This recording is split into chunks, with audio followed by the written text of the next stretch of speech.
What up, mathematicians? It's your boy, Mr. Kennedy, here with another Math 20-1 video. You might remember me from such streams as Math 10C or Math 9. Today, what we're going to be doing is some Unit 4, Lesson 2, solving systems of equations using elimination. My recommendation to you is to go to my channel, like and subscribe. If you don't like and subscribe to my videos or my YouTube account in the next 10 seconds, you will get bad luck for the rest of your life. That's a guarantee. My dog told me it was true. All right, let's get going. Solving systems of equations. Let's just remind ourselves what the heck that even means. So to solve a system of equations means that you have two equations. Let's write two equations. That's one equation. This is the second equation.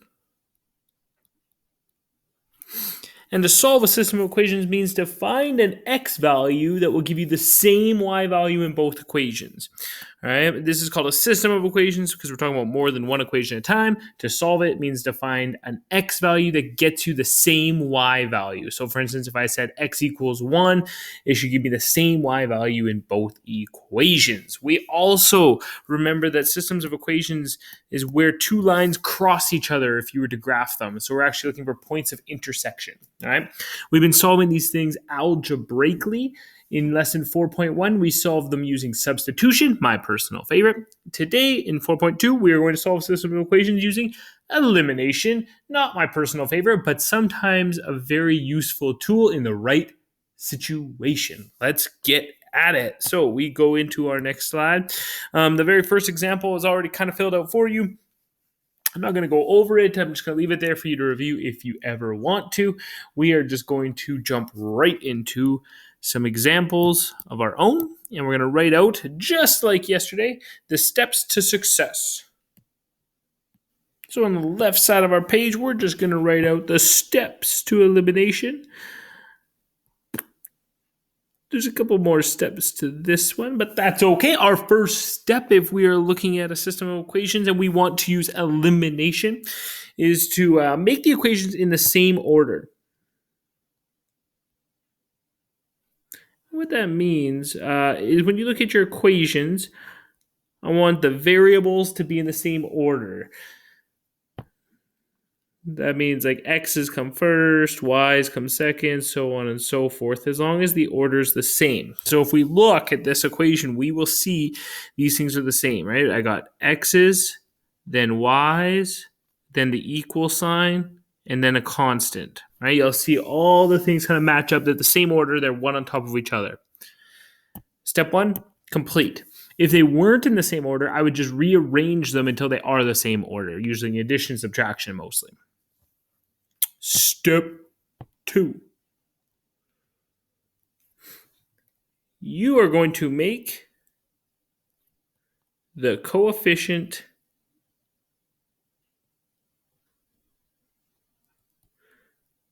of one variable equal.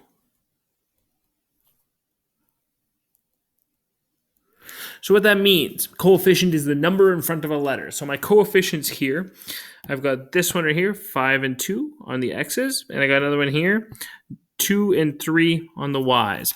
Our goal in step number 2 is to make the coefficient of one of the variables equal. So you can either make the x's equal or the y's equal. It doesn't matter which one you pick.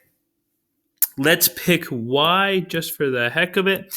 To make equations equal, what you're going to do is you're going to find the lowest common multiple between those coefficients. So for instance, 2 and 3, I could turn both into 6 by multiplying, right? So this first equation, if I multiplied everything by 3,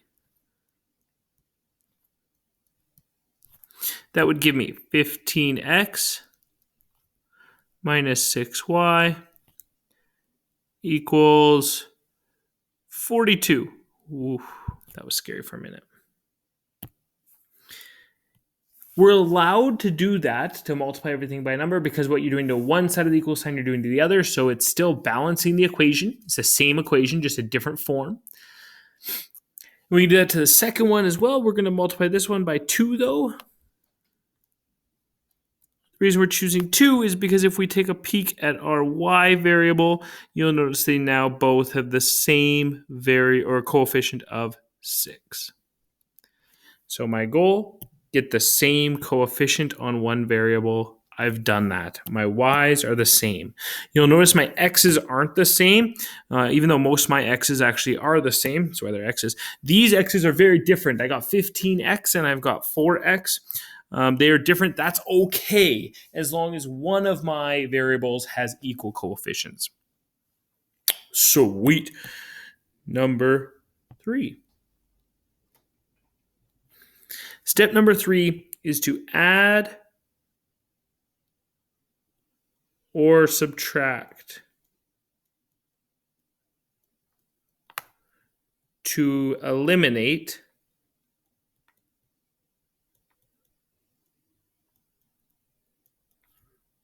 a variable.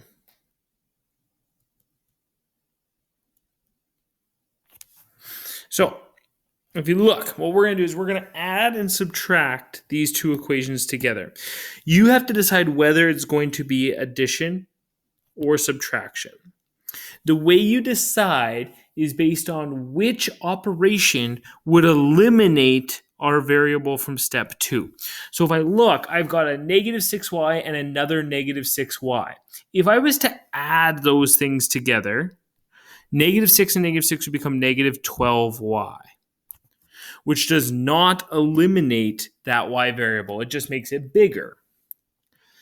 If we were to subtract those two variables, negative 6 minus negative 6 equals 0y, which eliminates that variable altogether. So for this question, we're going to subtract these two equations from each other.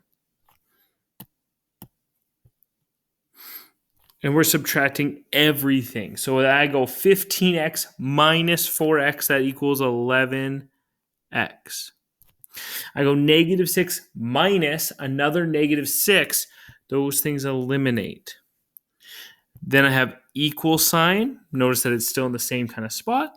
42 minus 20 equals 22. I almost put 12, but I caught myself. 22.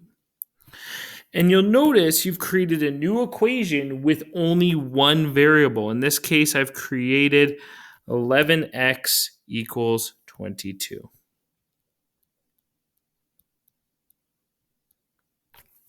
Awesome. Step 4. If you properly eliminated the variable, you should only have one variable left. You need to solve that remaining variable. Solve the remaining variable. In this case, that's not too difficult. All I'm going to do is I'm going to move that 11 over by dividing both sides by 11. That gives me x equals 2. Perfect. Just like in lesson 4.1, your fifth step, well, in that case, is your fourth step, but your last step is going to be to solve the other variable. I like to do that with a little chart, right? So I take my answer. In this case, my answer is x equals 2. And I like to write that over here on the side. I then take that value and I'm going to substitute that value into one of the original equations. It doesn't matter which one. I'm just going to choose to go right into the top one. So I have that's 5. 5, change x to be 2. So 5 times 2 minus 2y equals 14. And I only have one variable in that equation. The variable is a y. It's to the power 1. So I just need to get that y to the power 1 by itself, and I will know what my y value is when x equals 2. Let's do a quick math here. 5 times 2 is 10. So I have 10 minus 2y equals 14.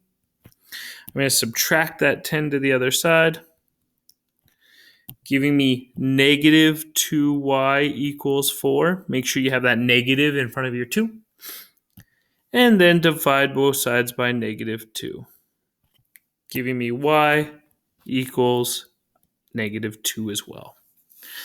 My solution, I write it either as a point, so I could write it as 2 comma -2, or I can write it as x equals 2, y equals -2. Both of those are the same thing, just written different ways. And that's it. That's elimination. Some people really prefer elimination. I personally don't. I like substitution more. It just makes more sense to me. Personally, like that's just my brain and how it operates. Although I can appreciate and understand that some people don't like substitution and really prefer elimination. You pretty well can do either system or either strategy on almost any question. So if you really just master one and understand the other, you should be fine. There are circumstances where choosing one or the other is better. I'll go over that in a future lesson on which strategy to pick. But for now, we'll just say like pick one, kind of practice it and get mastered full at it, and definitely practice the other one as well, just so you're prepared to use it in the right spot. Cool. Steps are on the side there. Make sure you write that down, then you have them for life, because nobody throws out their math notes after grade 11. You keep them forever. Let's do, I think we have 2 more examples and then a hard example. Yeah, okay, let's do it. So, step 1, get those things in the same order. If you look, these are the same order. So notice I got my y's here, my equals, my x squares, my x's, my constants. Everything is in the same order, right on top of each other. Perfect. Step 2, make one of the letters or variables have the equal coefficient in both equations. Now, in this case, if I look at my x squares, they do not have the same. If I look at my x's, they do not have the same. But my y's actually already have the same coefficient. They both have a coefficient of 1. That means step 2 in this case is already set up for us. I already have the y's the same, which is very handy. Now, for the x's, when you have 4 different x variables here, right? I have an x squared here, an x squared here, an x here, and an x here. When you see that situation where a letter has a squared and a linear term, meaning to the power of 1, it's usually a big sign that you need to be trying to eliminate the y variable and not the x variable. So that also kind of tells me like focus on the y's here, because there's only one type of y. It's y to the power of 1. Awesome. Step number 3, add or subtract to eliminate the variable that has the same coefficient. In this case, I have 1y and 1y. The best way that I could get those to equal 0 is if I subtracted these equations from each other. So I'm going to go ahead and I'm going to subtract my top equation from my bottom equation. Y minus y does eliminate them, but it equals 0, right? I need to put that in there because there's nothing else on that left side of the equation. So make sure you put a 0 there. Notice that my equal sign stays in the same order. 2x squared minus negative x squared equals 3x squared. Right? That's 2 minus negative 1 equals 3. Then I have negative 7 minus 6. That's going to equal negative 13x. Then I have 3 minus negative 7 is going to equal plus 10. And if you did proper elimination, you should now only have one variable left. I only have x. So that means my y's are all gone. And I'm now able to move on to step 4, which is solve for that remaining variable. That remaining variable being my x variable. This is a quadratic. I noticed that right away. It's to the x squared. So I'm going to have to solve this by using diamond method, quad formula, or box method. I'm going to diamond method because diamonds are a person's best friend, right? Or those dogs, who knows? On the top of my diamond is going to be 30. On the bottom of my diamond is going to be negative 13. Things that multiply to be negative or positive 30 and add to be negative 13 would be negative 10 and negative 3. That means my equation is now 3x minus 10, 3x minus 3. Remember, when you're factoring, this 3 has to be in both spots. And then I have to divide it out of one of them. That second equation, it divides out beautifully. So I now have 0 equals 3x minus 10, x minus 1. The reason I factored was so that I could get my solutions. My first solution comes from my first binomial. That's x equals positive 10 divided by 3. My second solution is x equals positive 1. There's 2 different x values. That means there's going to be 2 different solutions to this question. To find those 2 solutions, you now have to do your final step, which is find the y variable that goes for each one of those x's. I like to do a t-chart. So the first one is x equals 10 over 3. The second one was x equals 1. I'm going to take those values and I'm going to substitute them into the original equation. You can pick either the top original equation or the bottom original equation. It doesn't matter. I'm going to choose the top.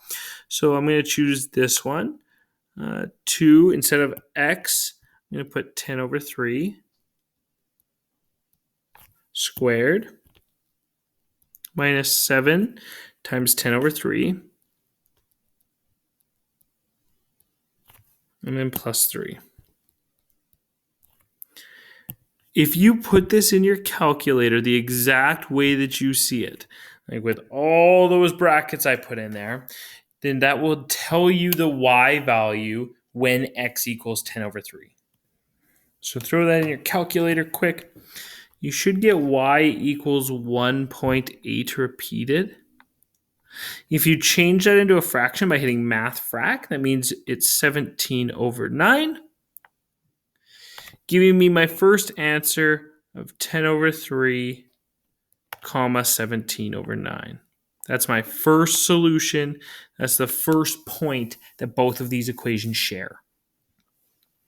To find the second one, I do the same thing, except now I'm going to take x equals 1, and I'm going to put it into the original equation, and that will give me y equals 2 times 1 squared minus 7 times 1 plus 3.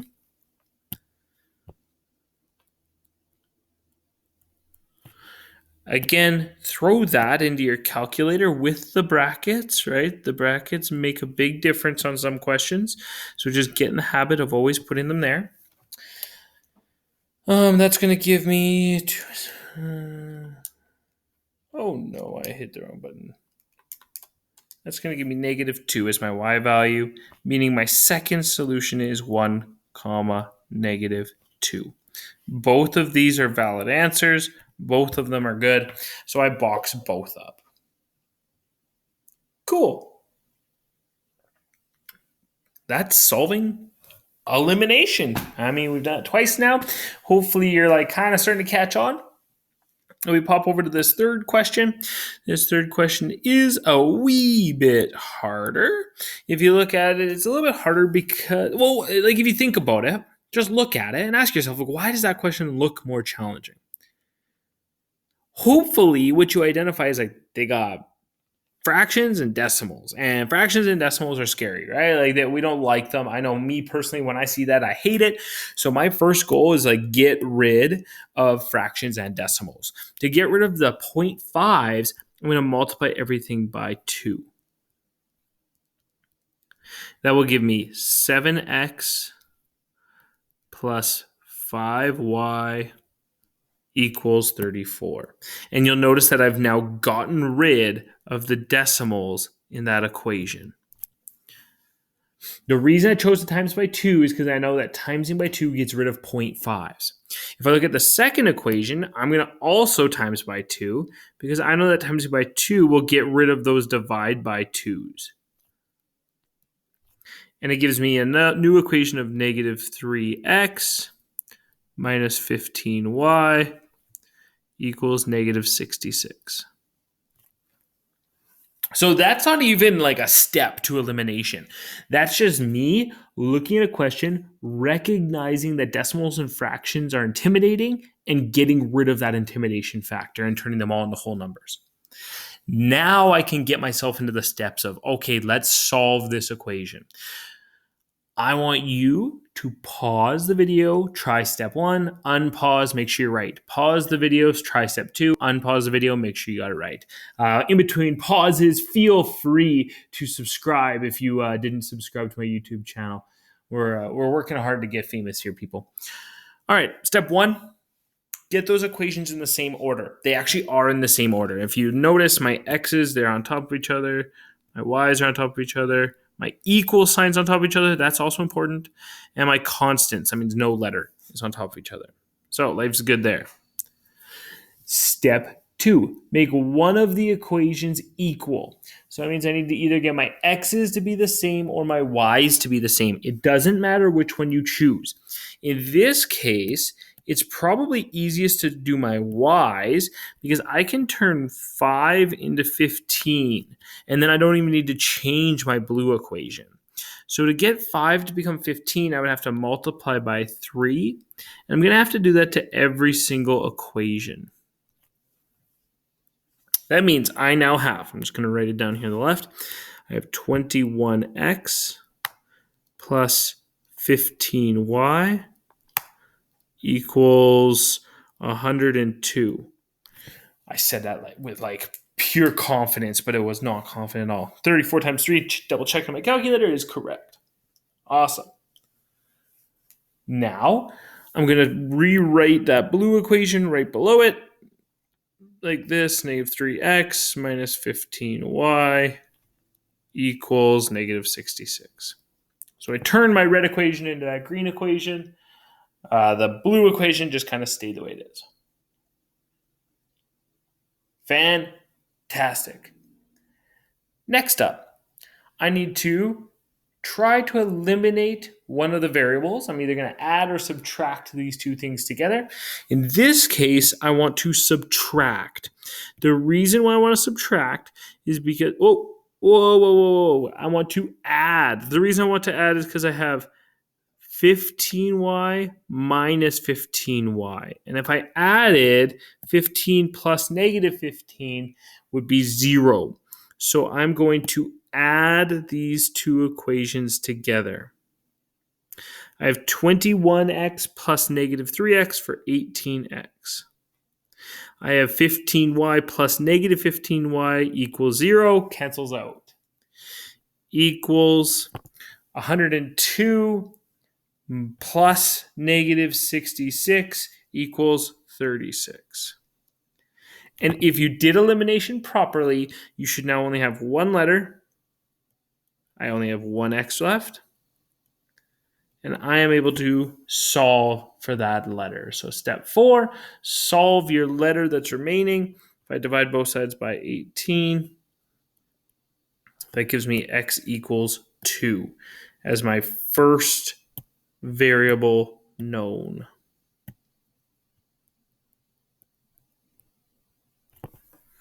Once you know one of your variables, you do the final step, step 5. You make a little chart. You say x equals 2.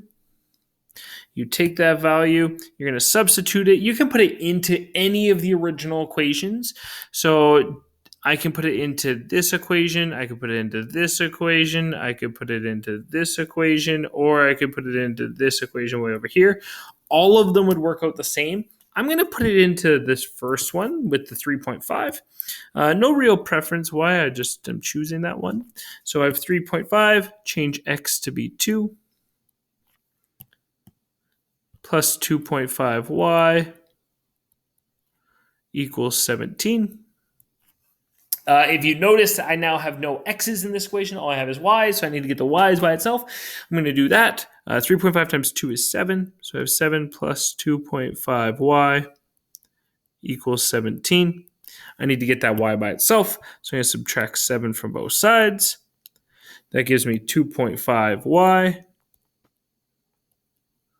equals 10.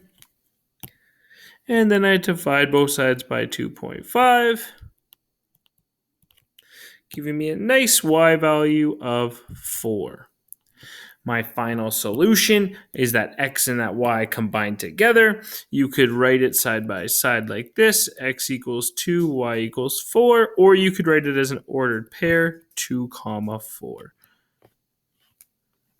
Boom. Hopefully you're feeling like, yeah, I am an elimination expert now. Like, I know what is up. That means you are ready for a challenger question. This question would be what we kind of call like a standard of excellence type question. So it's really pushing you to the next level. It'd be on like one of the harder of the 20% type questions you could get. It says find the points of intersection of the graphs in the system. Point of intersection.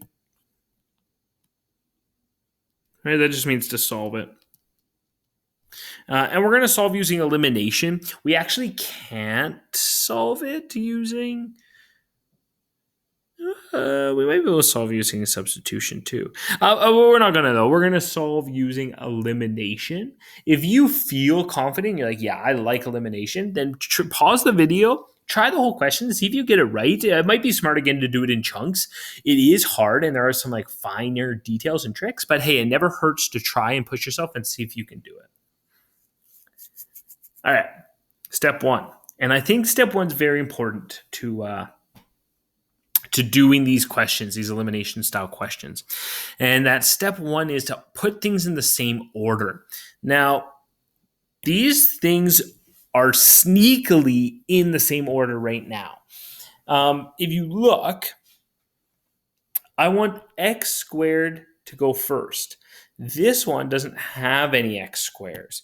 Essentially, what you have here is you have 0x squares. And you could put that first. Or you could just understand there are no x squares, so they don't have to go in the same order. After your x squares, you want your y squares, which we have. Then you notice this one has nothing here, and this one has an x. It's just like having a plus 0x. It's like having plus no x's. And then our last thing is the constants equal a number. Constants equal a number. So these actually are in the same order. It just doesn't look like they're in the same order. I'm going to rewrite it. I'm going to rewrite both equations. This first one, I'm going to just put that placeholder of plus 0x's in there. And on the second one, I'm going to put that placeholder of 0x squared as the first term. And you'll see that these actually are in the exact same order. It's just normally we wouldn't ever write plus 0 something, right? Like that doesn't make sense.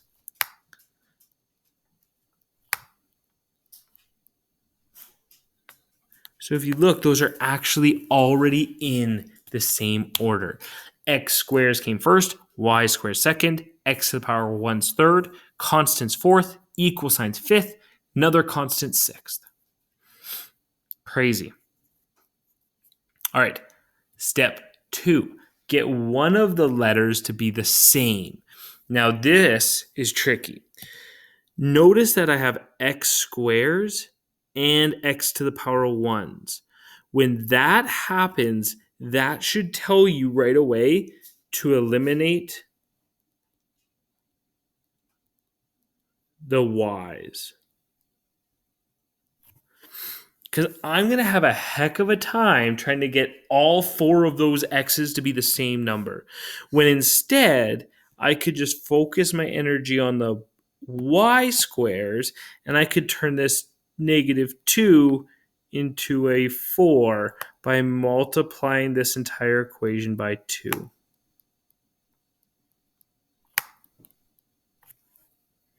And now I have my first equation is still x squared plus 4y squared plus 0x minus 4 equals 0. My second equation is now 0x squared minus 4y squared plus 2x plus 4 equals 0. So I've multiplied that second equation by 2. Notice that 2 times 0 is still 0x squared. Cool. Now that I have my y squares the same, I'm on step 3, which is eliminate my y squares. Eliminate the thing that's the same. If I have plus 4y squared and minus 4y squared, then by adding those two equations together, those y squares will equal 0. So let's go part by part. X squared plus 0x squared equals 1x squared. 4y squared plus negative 4y squared cancels out. 0x plus 2x is plus 2x. Negative 4 plus positive 4 cancels out, equals 0. 0 minus 0 equals 0 still.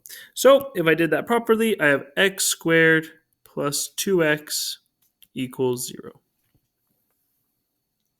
Fantastic. That's the hardest part of the question, probably, the setup and the eliminating of the variable. After I've done all that, I now have a quadratic equals 0, so I need to solve for my x. I'm going to solve by factoring out an x, so I do a GCF, and that gives me x on the outside, x plus 2 on the inside. I now have two answers. My first answer comes from right here, that's x equals 0. My second answer comes from here, that's x equals negative 2.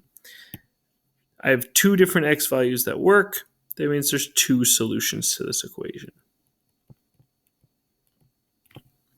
To get both equations, I make that little t-chart, right? So my first one, I'm going to say x equals 0.